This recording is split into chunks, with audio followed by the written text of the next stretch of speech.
Hey everybody, it's Chuck Dixon back for another edition of Ask Chuck Dixon, episode 72. And this is where you get to ask me questions about what it is I do for a living. And what I do for a living is I write comic books. So let's get right to your questions. There's some hot ones this week. Seth Lale asks, was Dick choosing Barbara over Clancy your plan all along, or was that an editorial thing? If it was your decision, what made you choose to go in that direction? Well, Clancy was introduced as a character as part of the ensemble cast of new characters that Dick Grayson would meet when he relocated to Bloodhaven. And that was the whole gimmick of the Nightwing series, is that Dick Grayson moves to a new town. He moves out of Gotham City. He moves south along the coast to the city of Bloodhaven. And his landlord is this woman named Clancy, because he needs new digs. He needs a new apartment. And, rather than live in a stately mansion that he grew up in, he decides to live closer to the street, closer to where the action is. So he moves into downtown Bloodhaven and rents an apartment from a woman named Clancy. And the gimmick for a long time, for a number of issues, was that Dick Grayson never saw her. He only heard her voice, either speaking through a doorway, or one time I had her on a ladder and she was doing something up in an attic. And he could only see the lower part of her body, but hear her voice. And she had an Irish name, and she had an Irish accent, and but turned out to be an Asian woman, Asian girl. And the inspiration for this was I was doing something once while the TV was on, and the news was on, and it was some sort of a story from North Ireland. I forget what the story was about. And the interviewer was talking to these two women on the street, and they had thick Irish brogues, thick Derry accents. And I glanced up at the TV, and the people being interviewed were a pair of Asian women, Chinese or Korean, but they had these Derry accents. And I thought, whoa, that's a shocker. You don't think of that. I expected to see a pair of Colleens, and here were two Asian women. And I thought, boy, I'm going to use that someday. And I used it in Nightwing. So an Asian character with an accent not normally associated with Asian characters. And of course, it led to a great scene when Dick Grayson meets Clancy for the very first time. And he walks down the street, and he hears her voice. He hears Clancy's voice. And he approaches these two women, one a redhead and the other an Asian woman. And he assumes the redhead is Clancy and introduces himself. And of course, the real Clancy is really amused by this. Dick is embarrassed. And I thought it was a meet cute, what we call a meet cute in writing. And I thought it was a funny scene that revealed a little bit about Dick Grayson. It revealed a lot about Clancy. She has a sense of humor, and sort of a romance blooms from there, because I wanted a female character. I wanted a cast of regular female characters that Dick Grayson would be attracted to, because Dick Grayson had come out of a long-term relationship. Obviously, he was a bit of a player, good-looking guy, new guy in town. He's looking for some female companionship. And, Dick Grayson was never like Bruce Wayne. Bruce Wayne is sort of brooding, a loner that you can't really imagine ever being ever having a real serious love interest. Maybe a dalliance here and there, but never a long-term serious love interest the way Dick Grayson had when he was a member of the Teen Titans with Corey. But I wanted to continue that, and I wanted to, emphasize the difference between Dick Grayson and Bruce Wayne. And this was one of the ways. But Clancy was never meant to be a serious long-term relationship for Dick Grayson. To my mind, at least when I was doing the series, that was always going to be Barbara. Because I always thought Barbara Gordon and Dick Grayson were a natural match for each other. Who better to understand one another than two people who were sidekicks, associates, whatever, of Batman, who shared the Batman legacy. And I never thought that Dick and Barbara even would be a long-term, ongoing, forever relationship. I just thought, for the purposes of the stories when I was writing it and my own little corner of the Batman universe, and the fact that I was writing both Birds of Prey and Nightwing, I wanted them to have that association, even if it was only for a while. And it did turn out to be only for a while. Because once I left the books, they pretty much ended that relationship and, altered continuity beyond all recognition to me anyway. But it was fun writing this stuff. It was fun writing the soap opera kind of aspects of Nightwing's story. Next question. Nico Manart, or Nico Manart. I don't know. Do you have any idea why Denny O'Neil made of Jason Todd such an a-hole that readers ended up killing him through a phone line? And your thoughts about DC reviving him? Now, to be fair to Denny O'Neil, Jason Todd was not created during Denny O'Neil's run. Jason Todd's first appearance occurred, and I had to look this up. I was kind of surprised by this as well. Jason Todd's first appearance was when Nicola Cuddy, somebody I'm very familiar with, excellent comic book writer. Nicola Cuddy was the Batman group editor at the time, and I had either completely forgotten that or never knew that, never paid attention to that at the time. I love Cuddy's writing, and he's, tremendous talent. But it was not Denny who was there when Jason Todd was introduced. Of course, Denny was there when Jason Todd was shown out of the DCU in a rather radical way. It was Denny who proposed to Jeanette Kahn, or perhaps it was a meeting of the minds, that they would use a telephone pole as a way to connect with readers. And of course, this is before the internet or anything else. The phone was the most sophisticated interactive electronic device in most people's homes. And at this time, they were in your homes. This is back when you had to be home to get a phone call, folks. So the idea was they would use a phone pole to give the readers the idea that they were somehow had a say in the future of the DCU. And of course, they needed an event. And Denny is the one that proposed the event of, well, we're going to have this situation where Jason Todd may live or may die. And let's let the readers decide in a telephone poll whether he lives or dies. And this was brought about because Jason Todd was not a popular character. Jason Todd was created to replace Dick Grayson, who had moved on to being Nightwing in Teen Titans. And so they needed a new Robin, and they created Jason Todd. And the idea was create Jason Todd, a character who was very different from Dick Grayson in every way. He was a juvenile delinquent. He was a bit more rebellious. He had a mind of his own. He didn't necessarily always listen to what Batman said to him. And I think the editors and the writers at the time thought this was a good move. It turned out it wasn't. Readers didn't respond to it. They didn't like it at all.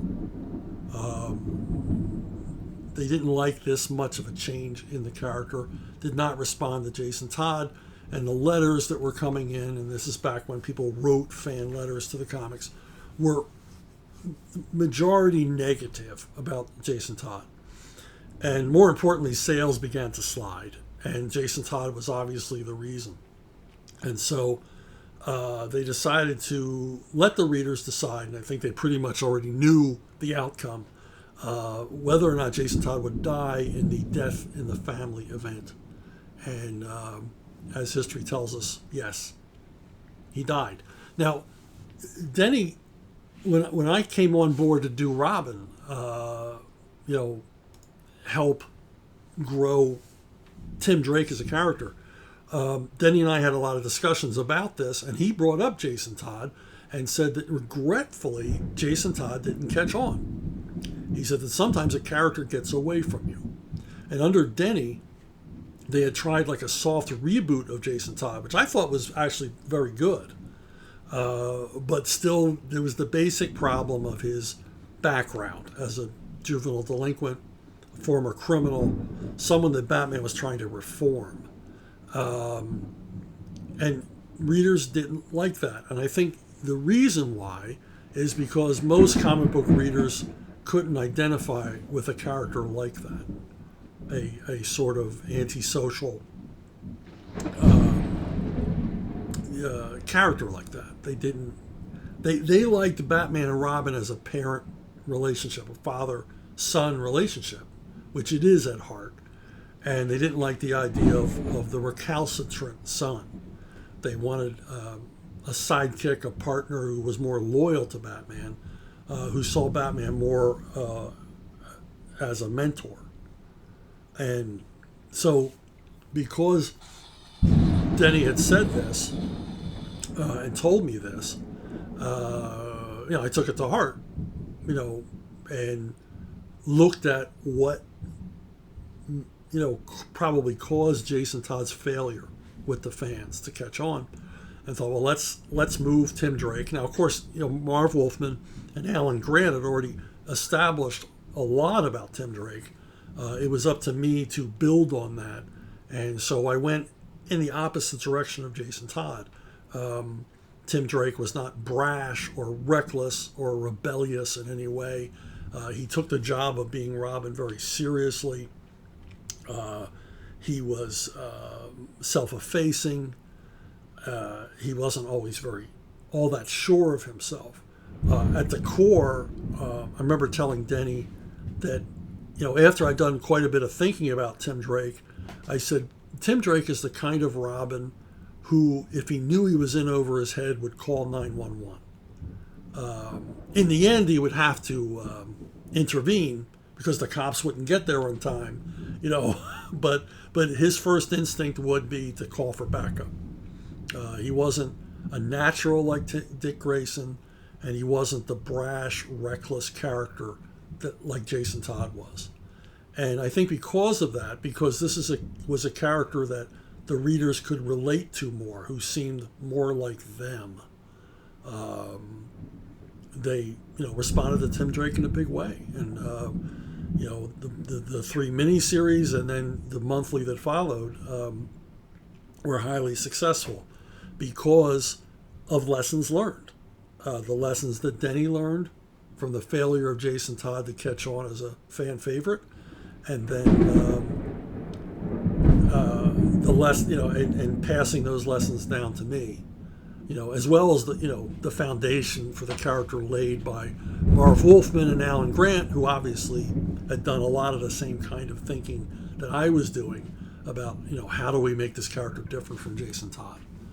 But let's not blame Jason Todd's bad reputation and failure to catch on with the readers on Denny, because he did what he could to try to save the character. It just didn't work, and that happens sometimes. Tex Harmon was wondering if you have ever collaborated with Garth Ennis and whatever.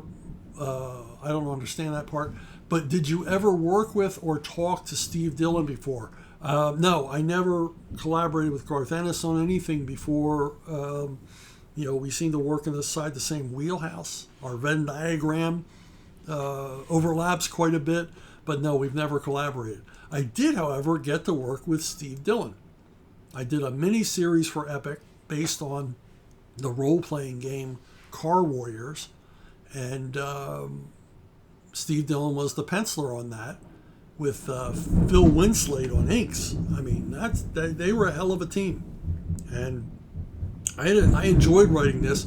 It was very much Death Race 2000, Road Warrior kind of thing, and but it was a lot of fun to work on. I pretty much had free range because the game wasn't populated with any kind of characters or anything.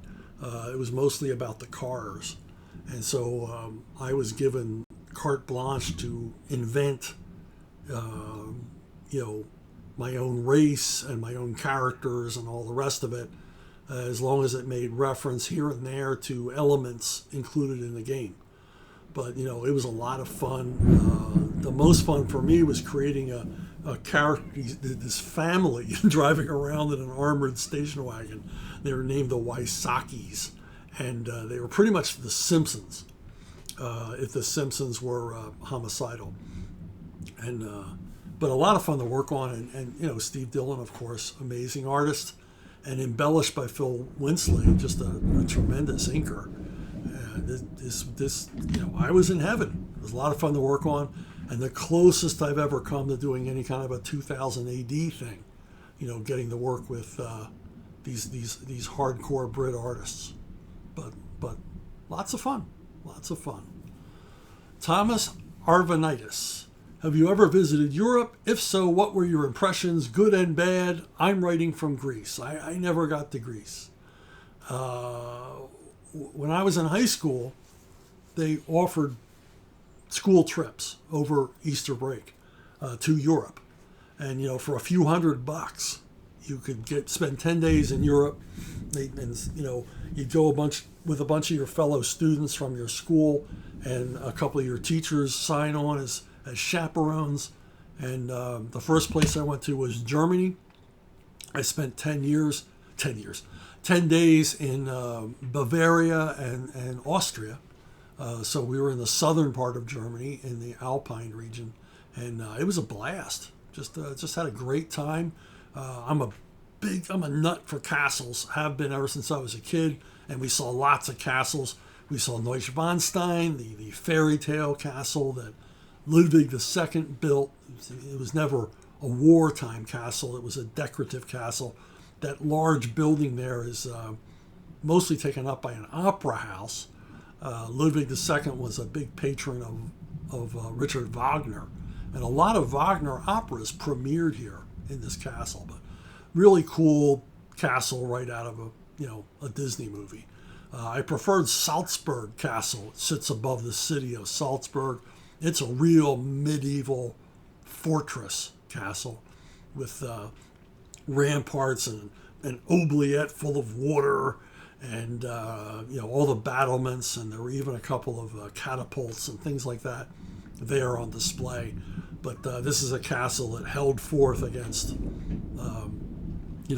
Ottoman Turks and all kinds of other sieges and invading armies, and very, very cool. While we were in Salzburg, we also went down to the Salzburg salt mines, which was an awesome trip. You slide down these long wooden slides, and then they take you across a subterranean lake on a ferry, and this little barge deal. And that was a really, really cool part of the trip. And of course, I'm a comic fan, so I looked around for any comics I could find.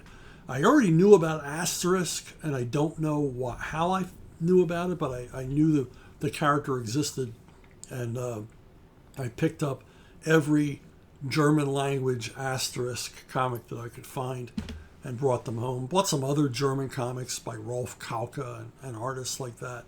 But, anytime I would travel anywhere, I would pick up comic books from that region because I'm just that kind of geek. The following year, I went to England, saw all the usual things, Changing of the Guard, Tower of London. But the thing is, the trip to London, apparently we got ripped off by the people that ran the tour. And there were a lot of things that we paid for that we didn't get to do. So when we get to London, we're pretty much abandoned by the tour company that was running the thing, which resulted in us ending up with a lot of free days. In other words, they would say, there's nothing planned today, you're on your own, which was great for me I mean, I preferred not, going on the organized tours. So I just took off on my own. I walked all over London. I spent most of the day riding on a double-decker bus just to see the city. I didn't even know where I was going. All I knew was that the bus would eventually make its way back to the hotel I was staying at. So I just sat up there on the second level and just took in all the sights of, of a weekday in London. My other big excursion was the Foyles for Books, which I assume is still there. I don't know how I knew about Foyles, but I knew about it prior to going on the trip. And I knew it was on Charing Cross Road. And the first free day we had, I went there. And I spent a whole day in this basically department store-sized bookstore. And lugged a whole bunch of books back to the hotel. And I told one of my chaperones, I said, it's weird.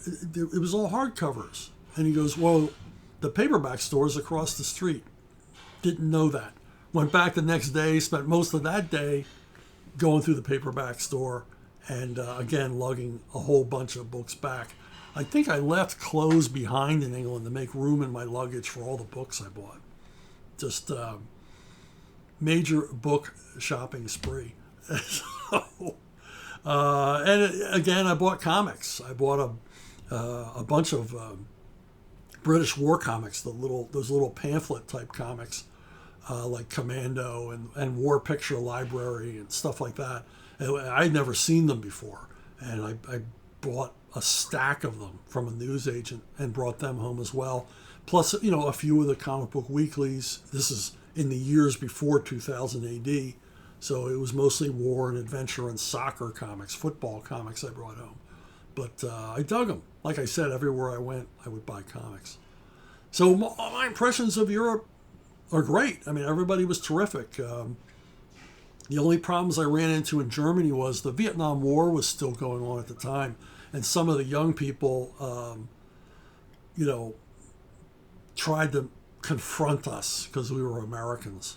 So we had a couple of confrontations on the street, but it didn't come to anything. And but all the older people were nice in Germany, which I thought was kind of odd because these older people had actually been bombed by Americans, but seemed to like us. But the younger people were pissed off about Vietnam. In England, I didn't run into any kind of problems. Everybody was super nice. If anything, too helpful.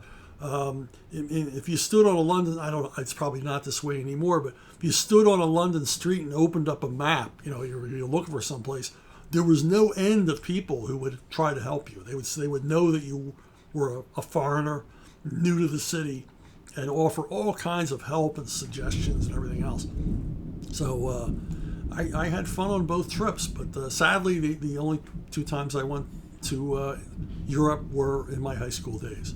But I saw some incredible stuff. So thanks for the question. Tim Kretzer. Another European question. Could you give us some details on the state of European comic book world these days? Some of your favorites, including any from the past that may not be published today, but are still worth the time to find. How Euro comic books differ from American comic books and so on. The biggest difference between Euro comics and American comics is the variety of genres and the variety of comics aimed at various age groups. You move from the very adult to the juvenile, but they're all done with the same degree of professionalism and craft and earnestness.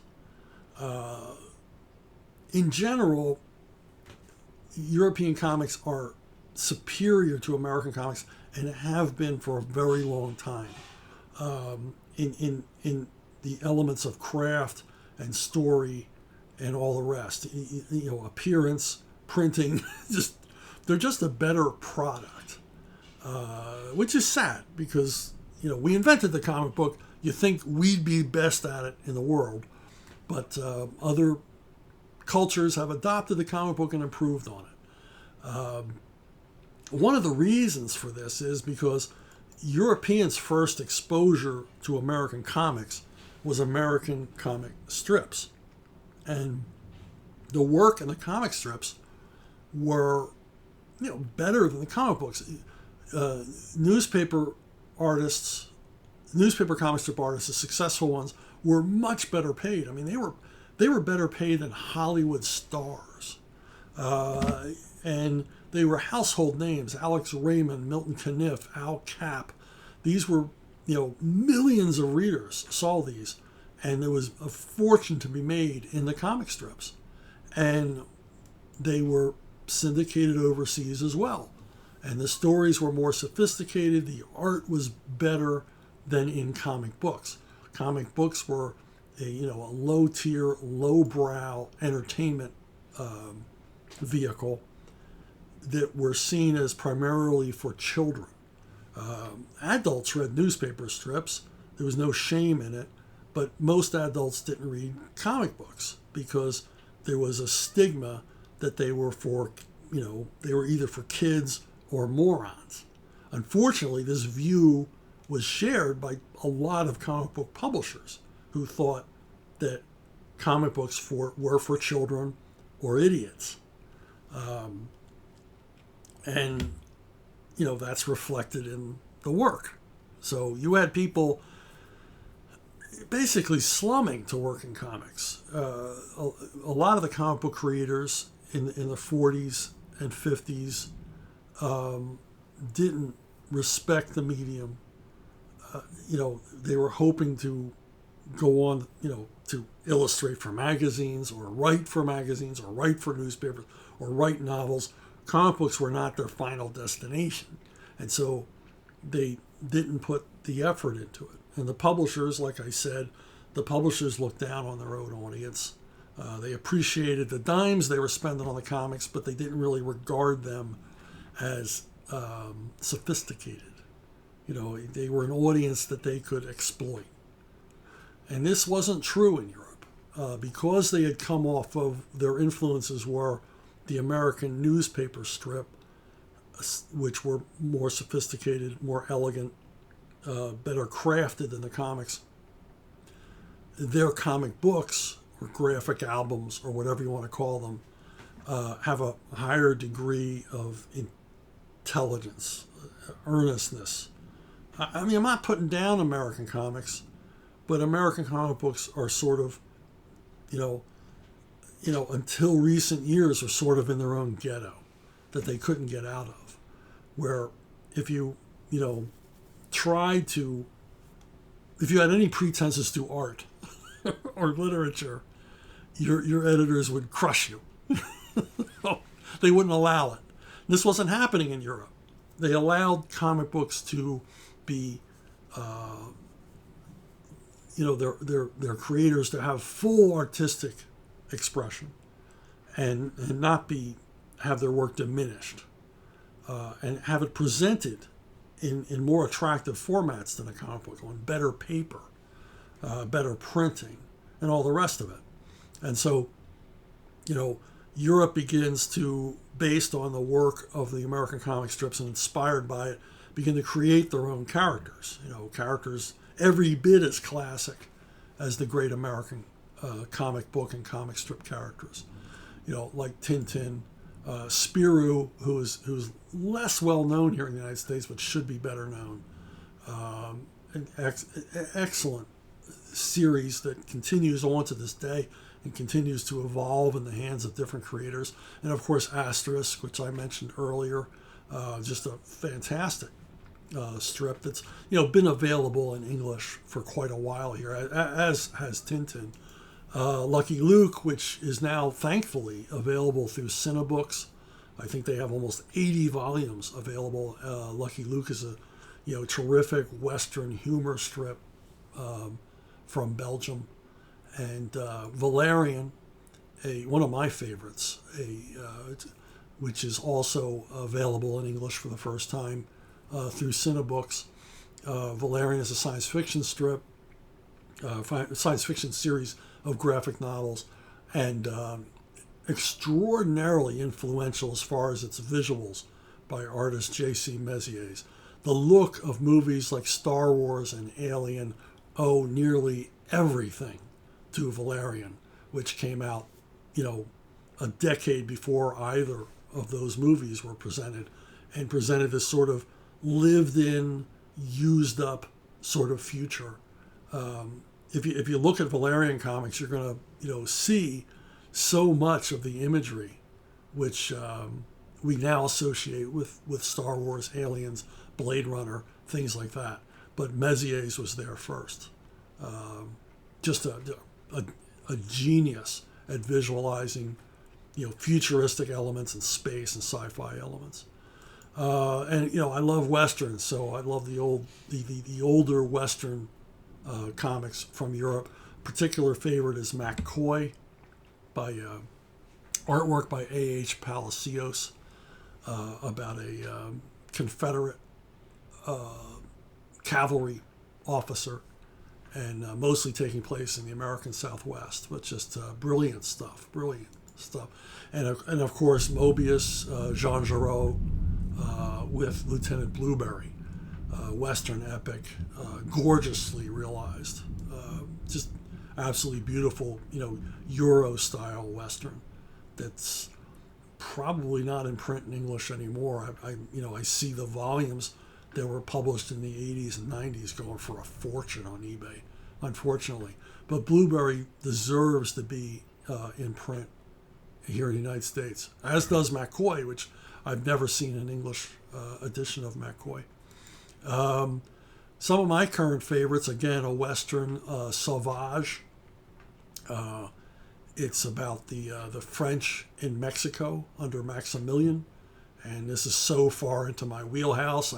I love anything in this period, and the costuming and action and everything else, just marvelous. Unfortunately, again, not available in English.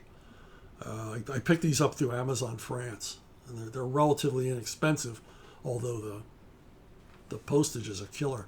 The Eagle of Rome, the Eagles of Rome, terrific series set like 2nd century AD.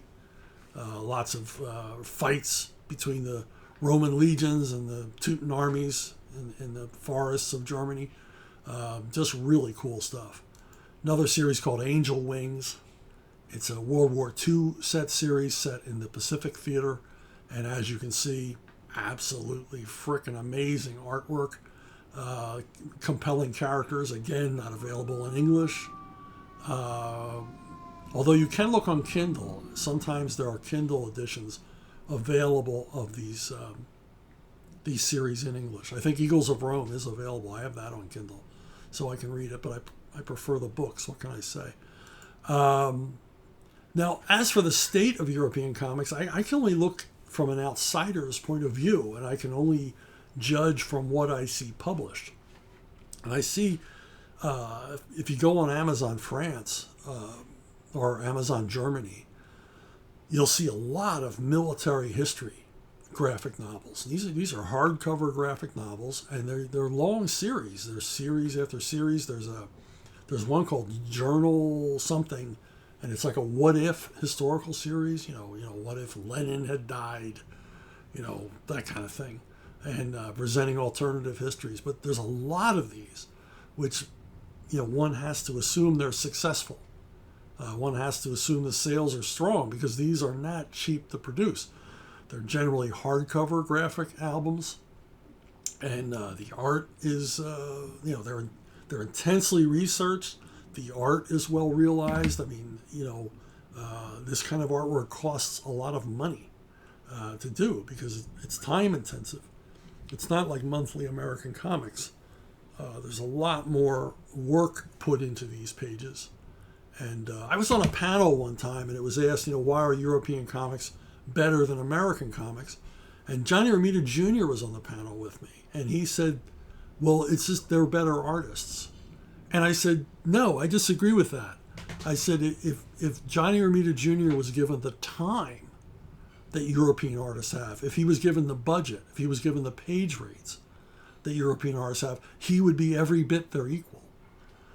So the time crunch of American comics, the monthly releases and things like that. I mean, it separates the men from the boys, the women from the gals, because you got to have all the chops to make a good looking product. You don't have the time that these European artists obviously have to do this work, which is to me the biggest difference.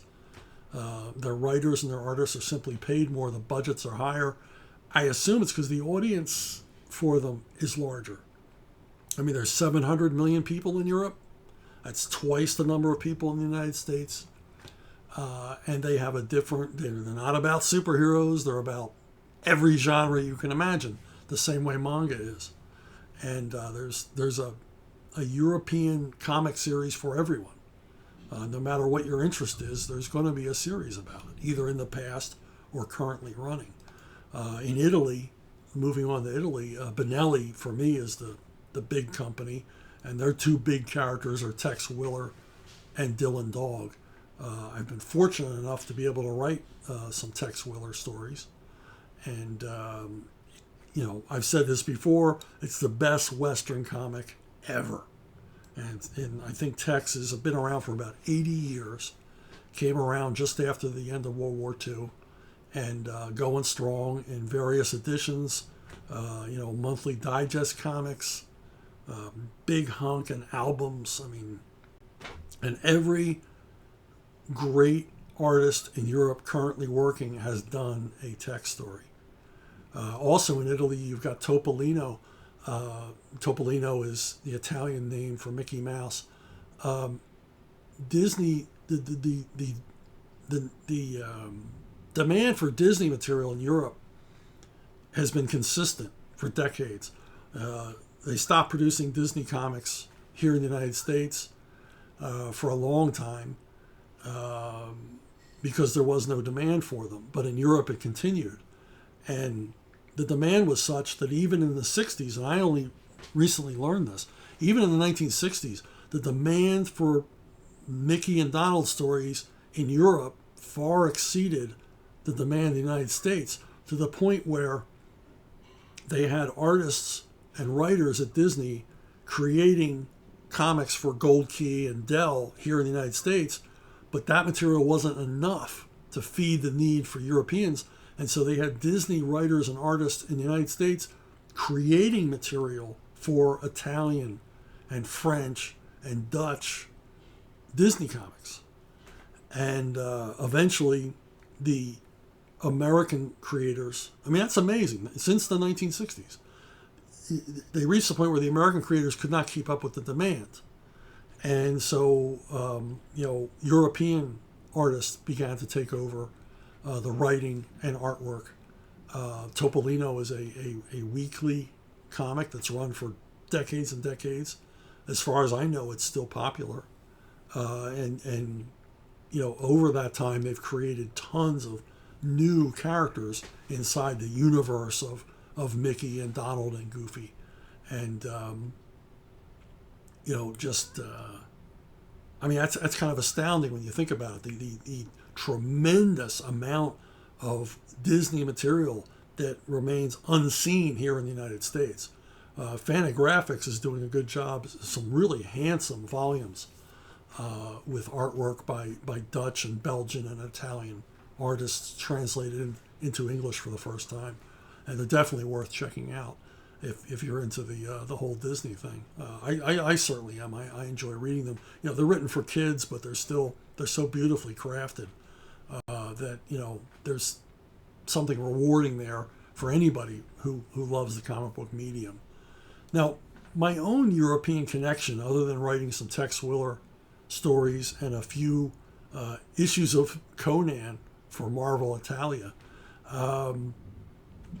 in the late 80s, two editors from Stanwyck, which is a company that publishes under the name Stanwyck, they publish under the name Egmont, and they publish all across Europe. But two of their Swedish editors came to the United States, and they were looking for American talent to work on their Swedish edition comics. And they traveled to comic book conventions and everything else looking to see if they could get American writers and artists interested in creating for their titles. And oddly, they couldn't find anybody. No one was interested.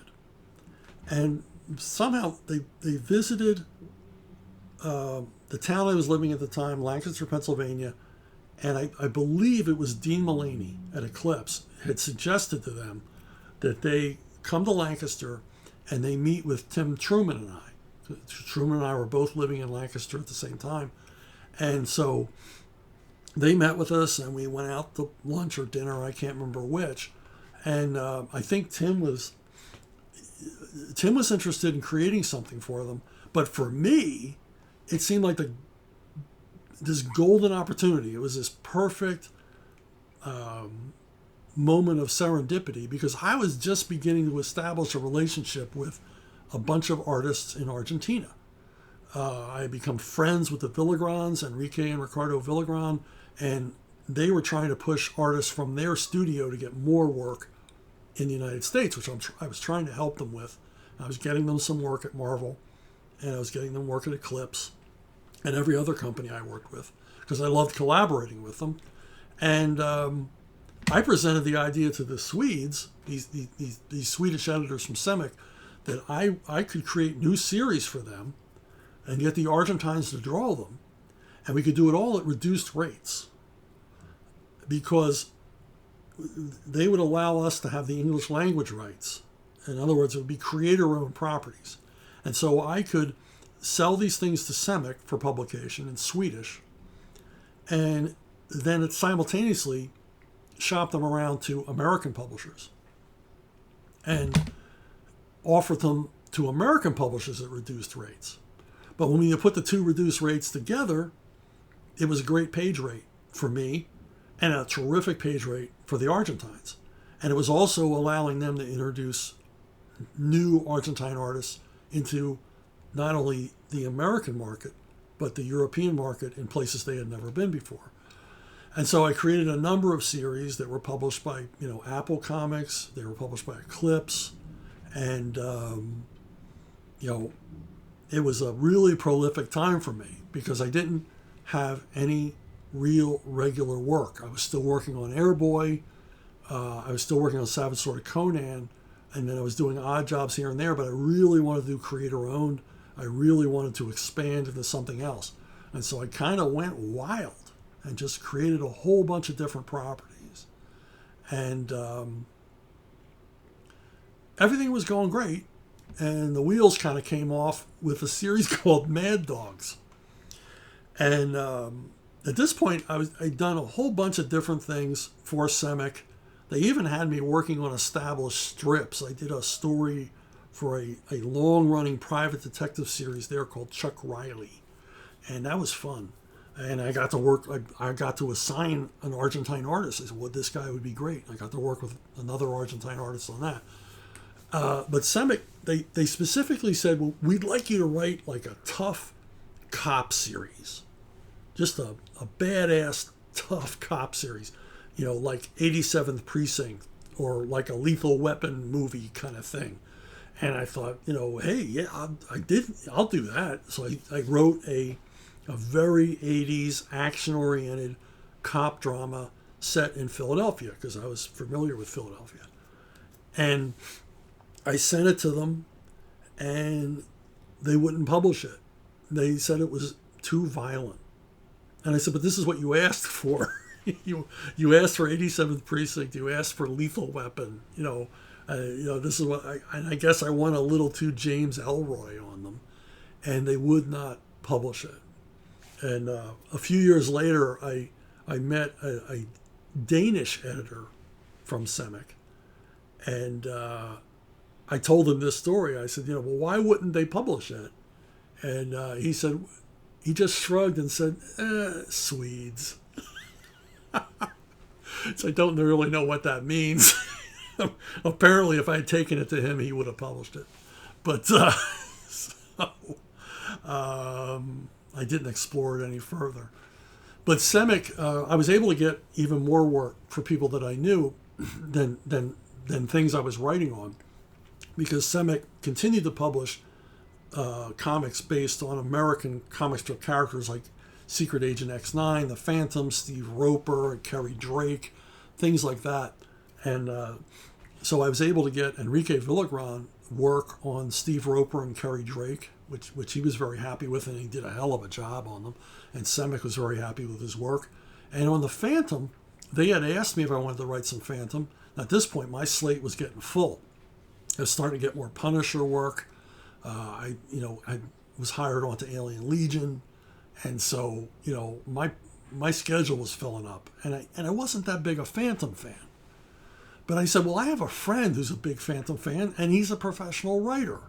And I did. I had a good friend of mine, Tony DePaul. He was a high school pal. We went to high school together. And he became a newspaper guy. He became a reporter. And he had, I believe it was a motorcycle accident, and he was recovering. He couldn't work. But he was recovering from injuries from this accident, very severe accident. And I said, Tony, would you want to write some Phantom? And I'd love it. He's a big Phantom fan. So Tony wrote Phantom for Stanwyck, and he wrote it for a long time, wrote it for years, and eventually King Features took notice of him, and they had him writing the strip, the daily and Sunday strip as well. So not only did I gain useful employment through this European connection, but a bunch of my friends as well. But it was a lucrative and fun and creatively rewarding experience. But that was my big splash in European comics. Kayla Moore, what are your favorite James Bond and Batman films? Goldfinger.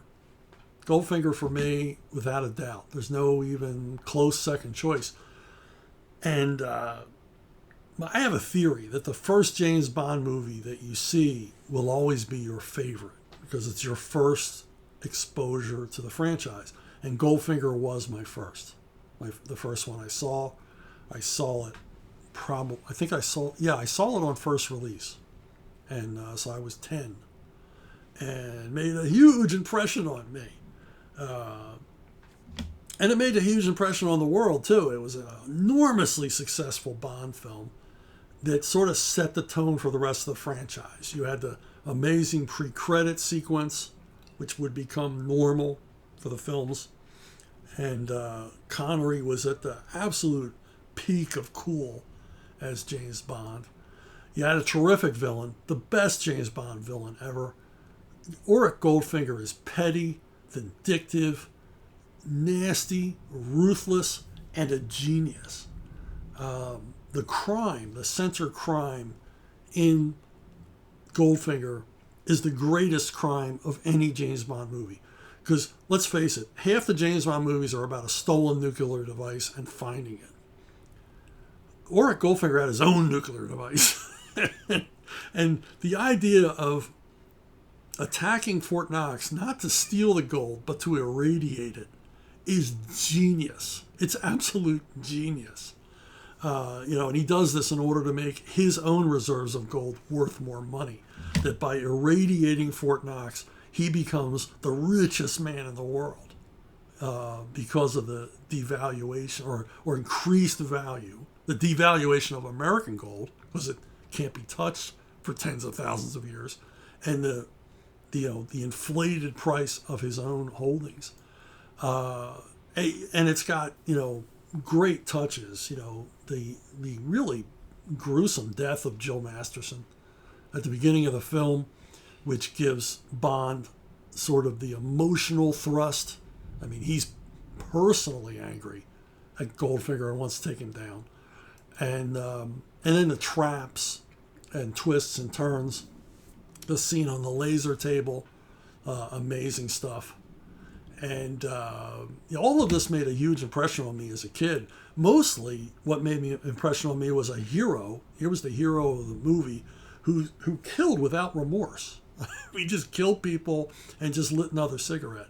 And it blew my mind as a kid. And of course you got Odd Job, Harold Cicada, amazing as the first like Batman type James Bond villain. I mean, Red Grant, played by Robert Shaw,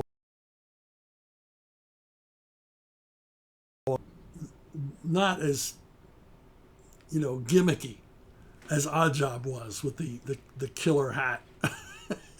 And the whole demeanor, Sakata just did a terrific job as this unstoppable hulk of a monster that you thought was going to just have James Bond for lunch, and that was the end of it. And of course, the Bond girls. Goldfinger has three of them.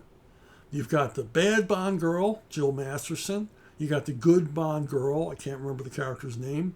And then you got Honor Blackman as the other bad Bond girl, who turns out to be not so bad. So, you got not two Bond girls like most Bond movies. You got three, which made it really cool. And especially memorable for me was, I remember I'm 10 years old. I go to the movies. I come home, and when I came home, my parents had a bunch of neighbors in, and they were sharing. They were drinking beer. By the time I got home, everybody was a little bit loaded. And my dad says, "Hey, what'd you go see?" I said, "Oh, Goldfinger, James Bond movie." And he's like, "Oh, what was it about?" So I'm telling this room full of adults. I'm 10 years old, telling the story. And when I get to the character of Pussy Galore, they're dying. They're dying laughing, and I don't know why. I'm clueless. What did I say? And my mother's face turns beet red. That was a memorable moment. But Goldfinger, for the dialogue, the plot, the pacing, just an awesome movie. One that I rewatch quite a bit, more than any of the other James Bond films. Now, when you get the Batman movies, it's the 66 Batman movie. I'm sorry. I'm not a big fan of the Tim Burton Batman movies. I'm not a fan of the Christopher Nolans. I'm certainly not a fan of what's-his-face. With the nipples, and Joel Schumacher and Akiva Goldsman. I mean, these guys should never have been let anywhere near these characters. At least Burton had some earnestness, and Nolan seems to care about the franchise. But anyway, the 66 Batman movie, I went to a Saturday matinee. For you millennials and Gen Xers, that's when kids would be dropped off by their parents at the neighborhood theater. Or you'd walk. I used to walk it was within walking distance of my house, and it was pandemonium.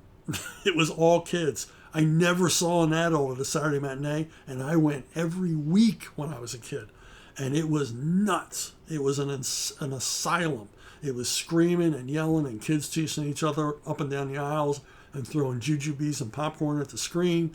It was just it was kids totally in feral state, after a week at school. They're let loose without parental supervision. And that's where I saw Batman 66. And so I was 12 years old. And, perfect age. And I liked it. It had the Batcopter. It had the Batboat, because it had a bigger budget than the TV show.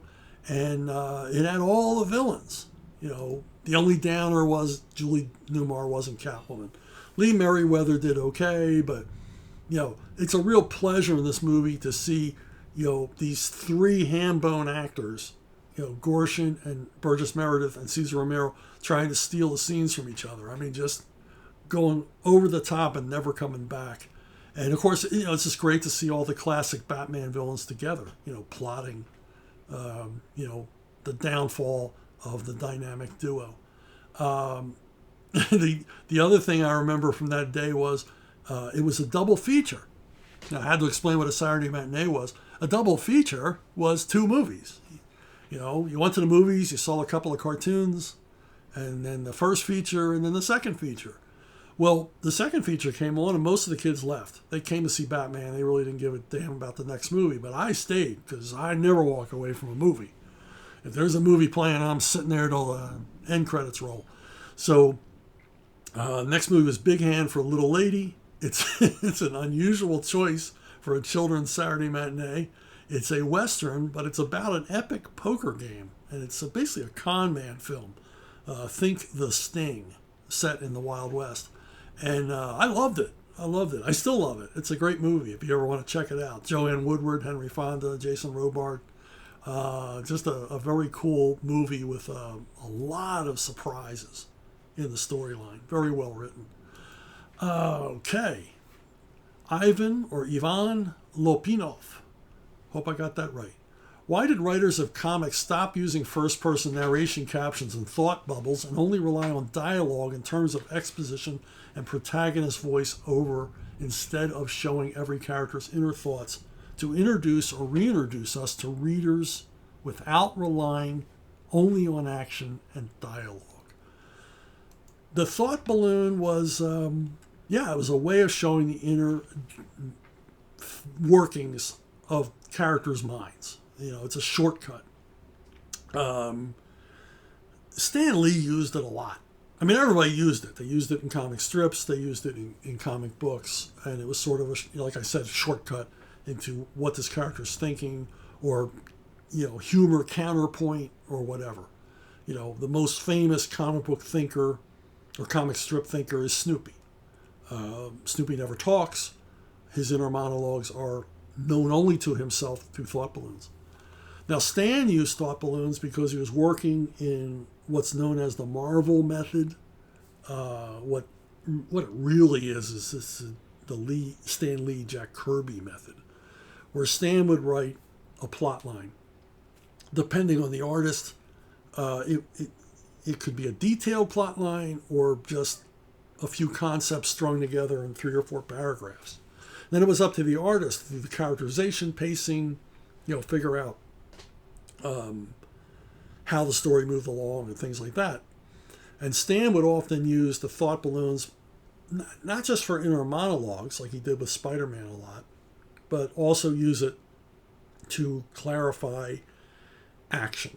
I mean, here we see Daredevil fighting all of his, signature villains. And apparently he didn't think that Gene Colan referenced the villains enough or showed enough of them in panel. And so Daredevil fills us in, sort of what's happening between panels, as well as identifying the characters for us as he fights them.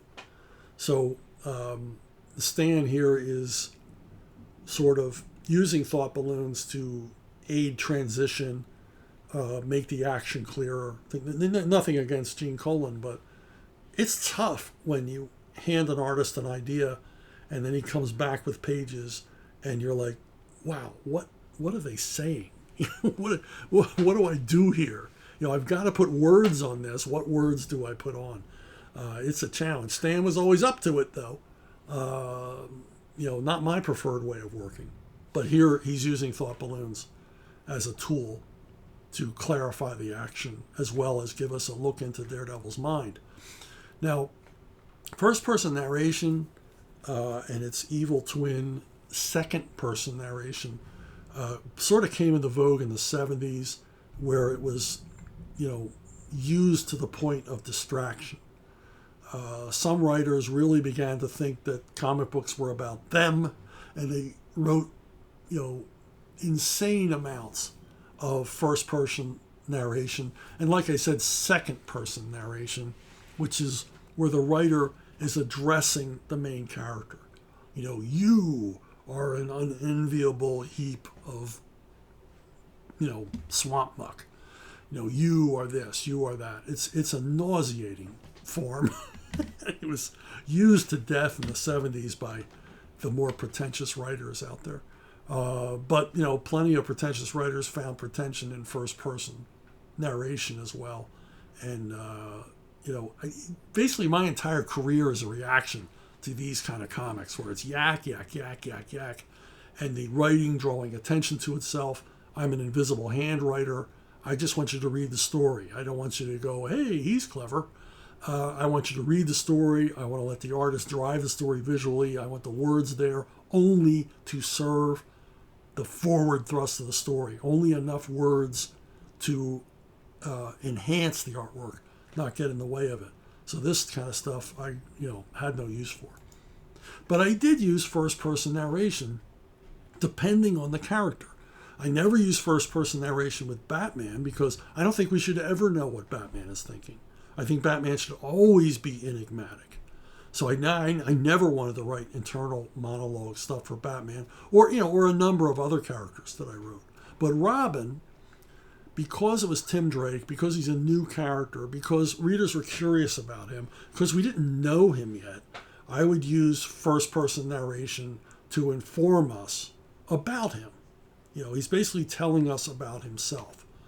And it just seemed to fit the character. It seemed to, be the best road into Robin's life of the mind, his way of thinking. And thought balloons were way passé by this point. And I was never a fan of them to begin with. And so I would use just this simple first-person narration, which we could assume was some sort of journal or diary or whatever. It's just this is him talking. Now, spoiler, she had a diary, and the reason for that was because Spoiler didn't appear in comics all the time. She was somewhat enigmatic as well, and a lot of times Spoiler appeared in like 8-page or 10-page stories. I didn't have a lot of real estate to get into who she was as a character, and so I came up with the idea that she would write a diary. She's a girl. Girls write diaries. So she kept a diary, and that would form the narration captions that would let us know and provide some humor, some juxtaposition, and just let us know more about who Stephanie Brown was, instead of having long dialogue sequences, which I didn't have room for. I didn't have the space for that kind of thing. Or the worst is having two characters talk about a third person who's absent in order to inform you about them. That's horrible writing. That's the kind of stuff you see on the CW all the time. If you're a writer, don't do that. Never have two people talking about a third person who's not there, unless there's a really good reason for it. Unless it's going to add resonance to the story. But don't build character that way. Now, the Punisher doesn't keep diaries. He keeps a journal. Now, I don't know whose idea the journal was. It might have been Mike Barron's. It might have been Carl Potts. It might have predated them. I didn't bother to go back and look. But Punisher keeps a journal, basically as lessons learned, as an after-action report. He's an ex-military guy, so he's going to have his own paperwork. He's going to put stuff down. And for me, this was a golden opportunity because, his journal entries would be very hard-boiled, very to the point, very terse, and it gave you a look into his stratagems, into his tactics, into his reasons for doing things. And the other reason for doing it was the Punisher is very much born out of 1970s men's adventure characters, particularly the Executioner, Mac Bolan. And the captions allowed not only for the Punisher to explain why he was doing what he was doing, but the equipment he was using, to get into the gun porn of the character. I would use the captions. And also juxtaposing what Frank Castle wrote in his journal with the visuals you were seeing. A lot of times that was a source of humor, because Frank Castle's never funny. He never means to be funny. But by juxtaposing his sort of, dry recitation or reportage of what he's doing against these, violent images, sometimes it was good for a laugh. And I dug that. Now, another thing, while we're on the topic of captions and narration and all the rest of it, a gimmick I really like that I don't recall ever seeing until John Byrne's reboot of Superman. And I don't know if this was an invention of John Byrne's or an invention of Mike Carlin, who was his editor. Now, Mike Carlin, in addition to being an editor, is also a genius at balloon placement and caption placement. I wish I had it on video. Carlin once showed me a Xeroxes that had balloon placements put on them by a writer, because that's how we did it. When you work Marvel style, you would. This is why I never worked Marvel style. I hated it. you'd get the Xeroxes the artwork back, and you would place the balloons in captions. You would take a marker and show where you wanted them. And Carlin was showing me how this writer got it all wrong. He didn't understand balloon placement. He didn't understand caption placement. And he was showing me, and after this, I got to see other writers corrected balloon placements from Mike. And it was extraordinarily instructive because Mike showed basically, why balloons need to be placed, how they can be placed wrong, with the right way to do it, to create flow on the page, and everything else. And he corrected all of these writers' balloon placements. And he was telling me why. This balloon shouldn't be here, it should be here. This should be here, this should be here. And it's just an amazing thing to see, because he knew his stuff, still does, and he cared. But when Byrne took over Superman, rebooted Superman, Carlin was editor, they came up with this gimmick for narration and scene segues that I immediately adopted. I think it's brilliant. So what you have here, it's the bottom of, it's the last panel on the page. It's the page turn panel. It's from Doom Patrol by John Byrne, edited by Mike Carlin. And here, Dr. whatever his name is, I can't remember the guy's name, from Doom Patrol, he's talking, he's doing some exposition. And then we turn the page, and his exposition continues as a quotation in a caption. Now, as a reader, okay, Dr. Potato Salad, whatever his name is, we're continuing his dialogue here into a new scene. And the artwork informs us, not the caption, but the artwork informs us that we're in a different place, we're in a different time, but what we're about to see relates to what the Doctor is talking about. And I adopted this immediately. If you read Superman comics from this period by John Byrne, by Dan Jurgens, by Jerry Ordway, you'll see this gimmick used all the time. And I think it's brilliant. I still use it to this day because it's a way of changing the scene without using meanwhile or later that day, that kind of thing. It's just letting us know that what you just saw on the previous page relates to what you're going to see next. Very cool, very elegant. Ian Miller. Forgive me if anyone has already asked this, but you recently mentioned you thought Barbara had complex reasons for remaining Oracle rather than using a magical healing to become Batgirl or even just to walk again.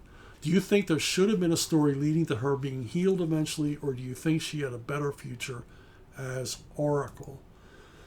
Well, I'm kind of torn on all of this. I don't like the Killing Joke. I've made no secret that I don't like the Killing Joke. But it's canon. It's in continuity. It altered Batgirl forever. It ended Batgirl. And thanks to John Ostrander and Kim Yale and their work on Suicide Squad, they redeem Barbara Gordon. They bring her back into the DCU as Oracle. And it's a brilliant transition. It's a brilliant use of the character. And so we place Oracle at the center of the DCU. She's their database. She's their mainframe. She's their Google. She's their source of reference. She's directing events. She's a resource for the Bat characters and others. And I thought it was a brilliant use. And really, sadly, with the Killing Joke, her story as Batgirl is over. And I think I don't know what they've done with the character, but anything to change the clock back so she's Batgirl again, to me, is wrong. You can't go back again because of the horrible traumatic things that happened to her are part of Batgirl's continuity. That sort of cavalier, femme fatale, badass girl character, the character's gone. It's gone forever. And even if she were, healed in the Lazarus pit, she still has to live with those memories. And it sort of taints who Barbara Gordon as Batgirl is. And I just don't think they should return that. Just have someone else be Batgirl. And certainly if you were going to heal her, make that an epic event. Make that a cross-company event, or at least a cross-bat title event. You know, that has if you're going to heal her and return her to being Batgirl, you need to make that big. You know, Nightfall big, Death of Superman big, or it's not worth doing. I mean, just having her, you know, somebody snap their fingers and she's okay again, and we just start over again from the beginning, is it doesn't do the readers or the character any kind of service. Dwayne Thomas, Katharine Hepburn or Ingrid Bergman as the best actress ever? Short answer, Barbara Stanwyck. I'm sorry, Ingrid Bergman, great. Katharine Hepburn, great. They're not Barbara Stanwyck. I judge an actor by range. You know, what different characters can they play? How many different characters can they play?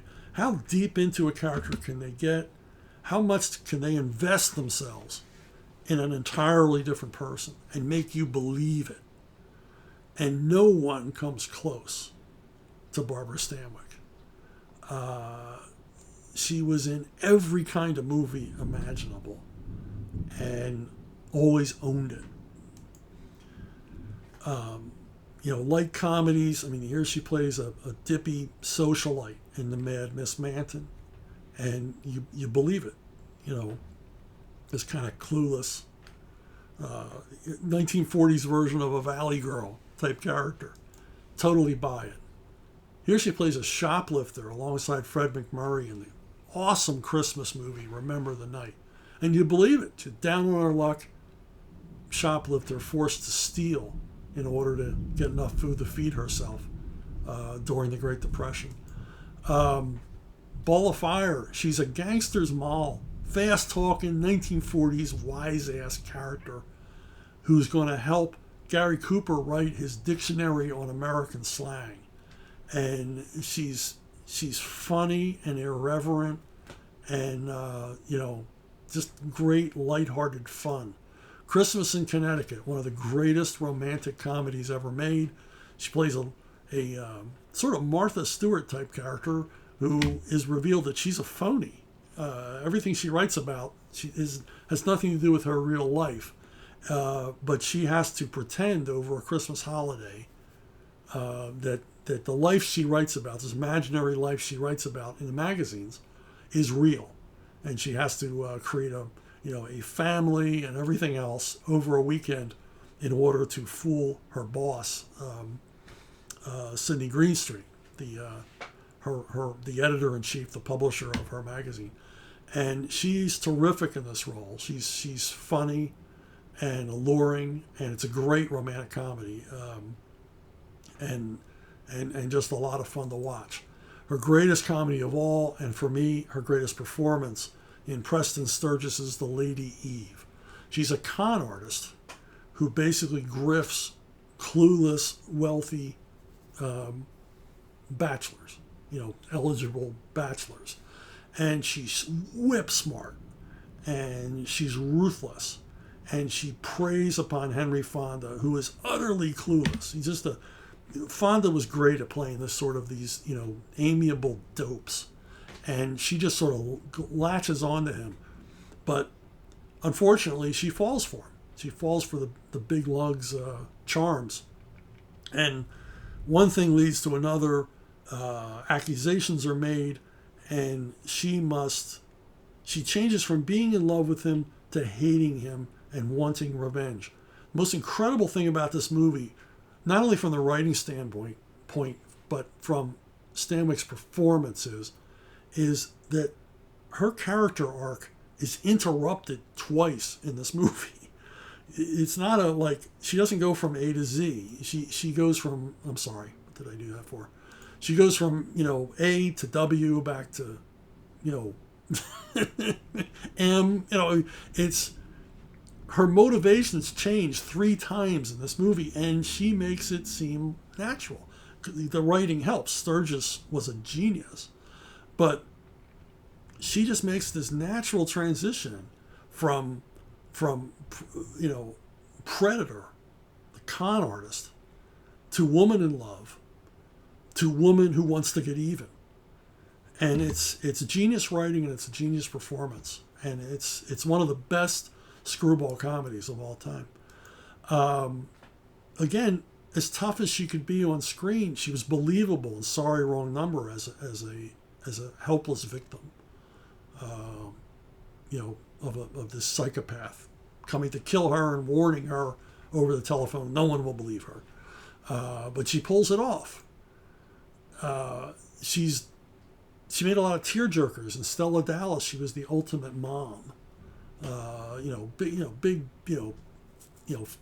too hanky movie, and the brand of women's movies that they used to make. And she was, her and Betty Davis and Joan Crawford were the queens of these kind of movies made specifically for a female audience.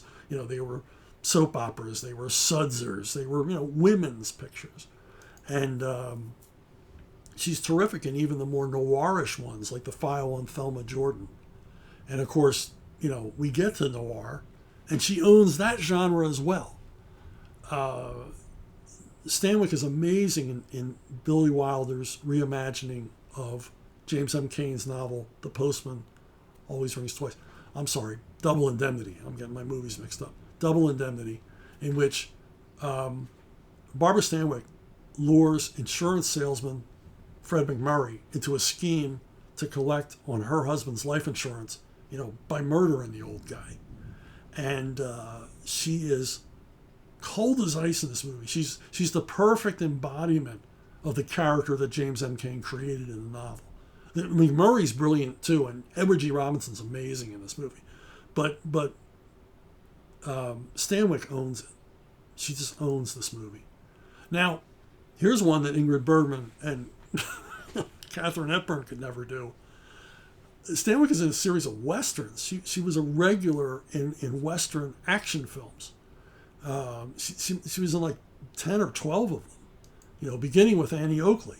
She's very, very good, very charming, very funny, and very effective playing Little Miss Shoreshot. The brilliant movie The Furies, Anthony Mann Western. It's like a Western noir, and she's terrific in it. 40 Guns, Sam Fuller's surreal, bizarre Western action film. And in this one, we get to see her. I mean, she was terrific. She could do anything the guys could do, firing a gun, riding a horse. I mean, she rode a horse like Roy Rogers or Gary Cooper could. And she was like Randolph Scott.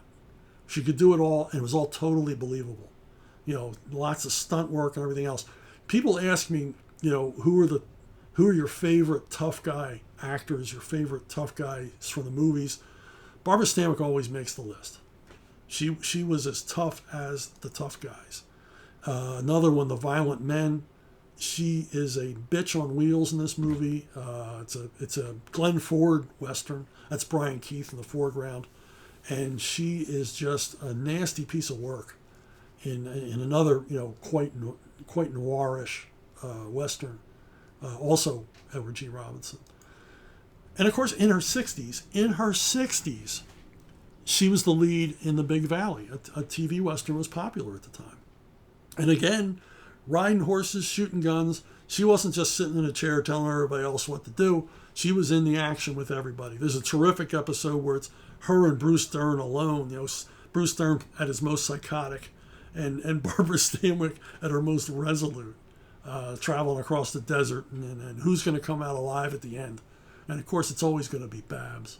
So yeah, Ingrid Bergman, great actress. Katharine Hepburn as well. No one had the range of Barbara Stanwyck. Hey, if you've got questions and you want to ask me about them, contact me at brunobookstore@gmail.com. It is the most effective way of getting a hold of me, because I check it every day. I'm not going to miss your question. You can post them here below the video. You can post them on Facebook, but chances are I might miss them because I'm not checking them as often. But BrunoBookstore.com for or suggestions. You just want to talk. Maybe you have a question you don't want answered on the air. I'm perfectly willing. I love hearing from all of you. So, and then do me a favor, if you haven't already, check out ArcTunes. It's a free digital comic book platform. It's high res. It's got every genre you can imagine. There's something there for everybody. And new episodes weekly. We've got dozens of series running. And it's grown by leaps and bounds. Tens and thousands of people are discovering it every week. And like I said, there's a little something for everybody. You got some superheroes going on there. And of course, if you ever want to see the Roman Legion killing goblins, we got you. We got you covered. Okay? So check out ArcTunes at archaven.com. And remember, it's free. Doesn't cost you a dime. Tons of comics. Hours and hours and hours and hours and hours of comic book reading. Brand new stuff. Free. You can read it. It's so high res. It's so crystal clear. You can read it on your TV in your living room. How about that? So anyway, this was a long one. I can feel it. Thanks for listening. Thanks for watching. And I'll see all of you down the road.